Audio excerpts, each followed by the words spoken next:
There's your toy. You playing by yourself? Yeah. Alright guys, we're down here with Miss Rosie for her week 3 video recap. Just starting with a little bit of play. She's going to play with the flirt pole by herself. What are you doing, Rosie? So just like last week, we're going to quickly review previous week's behaviors. And then I'm also going to show you the new things that we added for week 3. The behavior that we're going to start with, wow, you got a good grip on that. That's a good girl, Rosie. The behavior that we're going to start with is the harness, and we're going to we introduced the leash this week for week 3. So you'll see what that looks like. Rosie needs the bigger harness. Yep. Yeah, you're a big girl. All right, let's see if we can get started here. I'm going to make a trade for this toy. She's really into it right now. Give me that toy. Drop it. There you go, girlfriend. Did you get your cookie for that? Did you find it? There it is. Good girl. Let her eat that. Okay, mamas. Now we're going to get her dressed in her harness. You'll notice that I already have the leash attached to the harness. That's one thing I like to do, whatever walking gear that you're using, have the leash already attached to it, then that's one less step you got to do once you get your puppy dressed. Okay, we got our Velcro, let's get our clip. There we go, little legs are through. Set her down. I grab some cookies and our clicker, and let's start just like we have been, just by charging the clicker a couple of times.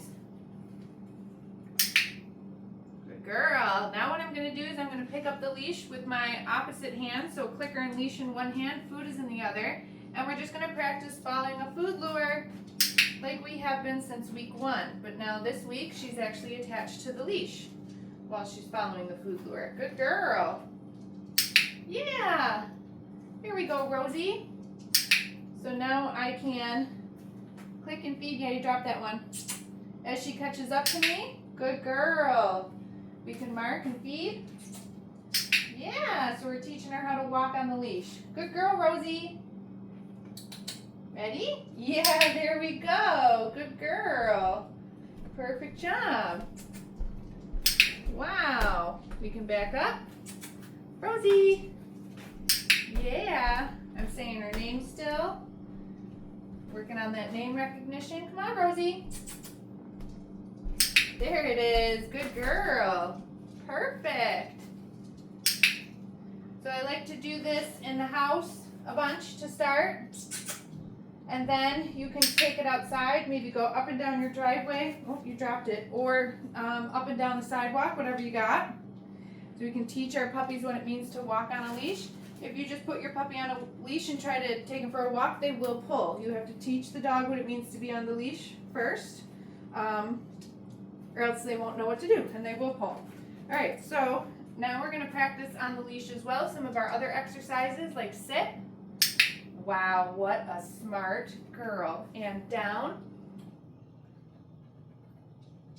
Good job, Rosie. What a good down. Okay, releasing her out of position. Let's do that one more time. Rosie, sit. What a smart dog. Oh, she's so sweet. Rosie, down. Good job. What a good job. Okay, releasing her out.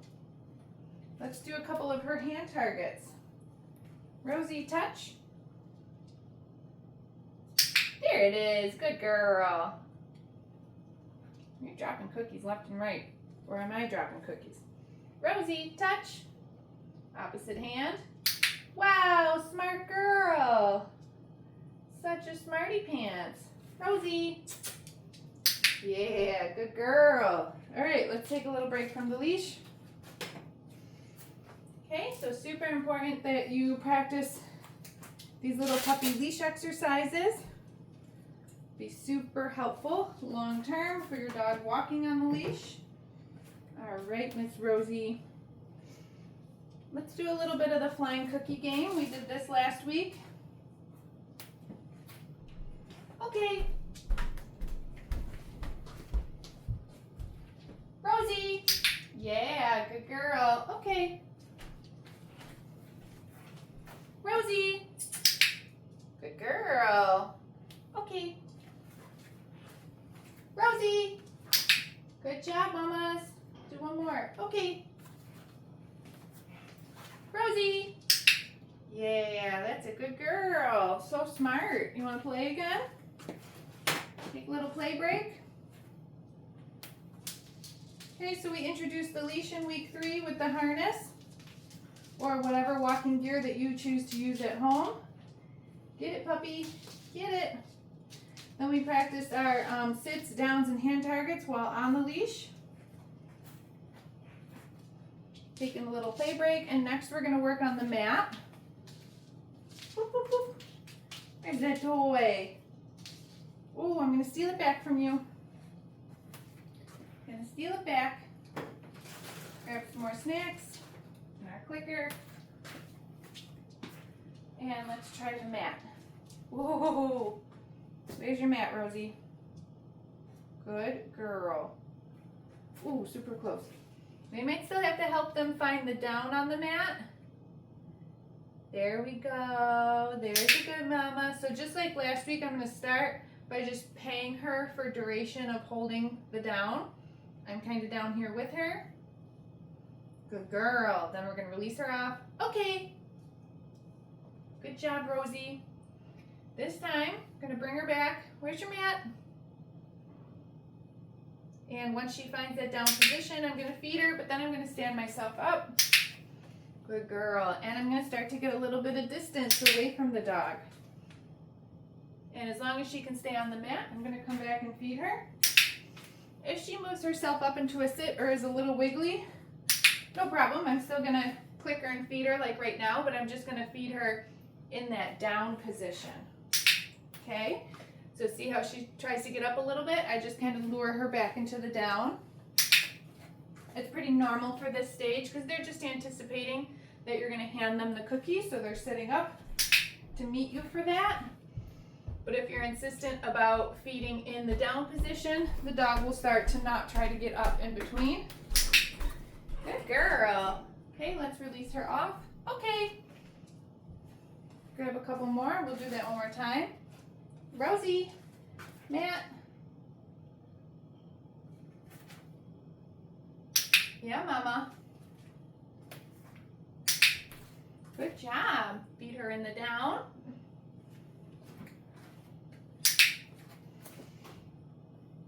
Good girl.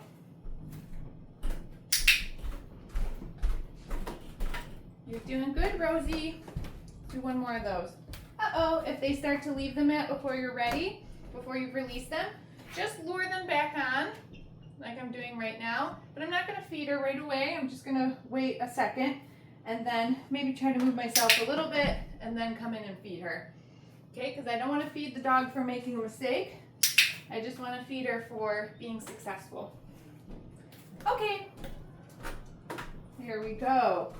All right, Rosie is doing pretty good with the mat. It's one of my favorite behaviors for my dogs. It's very versatile. You can use it in the kitchen when you're cooking. My dogs lay on their mats, or maybe while you're eating dinner. So that way you don't have a dog that's begging.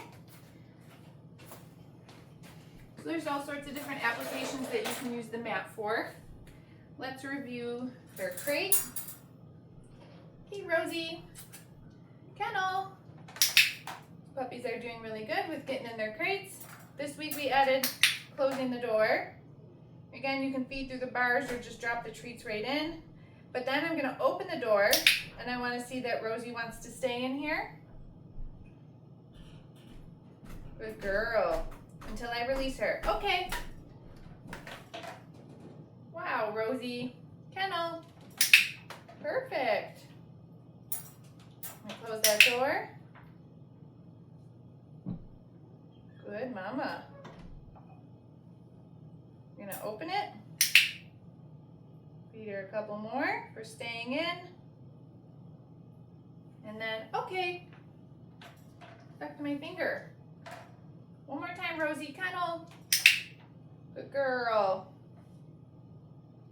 Closing the door. Opening. Wow. You're a little smarty. Okay. Perfect. That's a good job, puppy. All right, we're gonna wrap it up now with some of our handling exercises. So I'm gonna grab some treats, the nail clippers. We used these last week, and then a new grooming tool that we introduced this week. I'll show that to you in a second. But we're just gonna start with some handling and restraint like we did in week 1. So remember restraining the puppies. Yes, good girl. Working through those body parts, so ears, feet. Yes. Doing all 4. What a good girl, Rosie. Yes. Tail. Okay. Give her a little break. Then we're going to grab the nail clippers. Remember we did this last week, week 2. Just petting the dog with the grooming tool. This could be whatever grooming tool. Yes. The nail clippers specifically, we can bring them to her feet. Yes. Yes. Yes. Dropped one. Yes. Good girl. Okay. Again, take a little break. Now I'm going to turn on the clipper blades. So we've been working on this week. I'm just going to turn them on, and then I'm going to drop some cookies, maybe nearby. If she wants to check them out, she can. But then I'll point out the food to her. Right here, mamas. Good girl. Good. When she eats all those cookies, I'm going to turn them off, and we're going to wait, I don't know, maybe like 15 to 30 seconds. And then I'm going to turn them on and drop the cookies again. So this exercise is just about introducing her to the noise, socializing her to different types of noisy grooming tools. Good girl. So pairing the sound of the clipper blades with the cookies. She doesn't need to be super on top of the clipper blades. I'm going to turn them off for a second.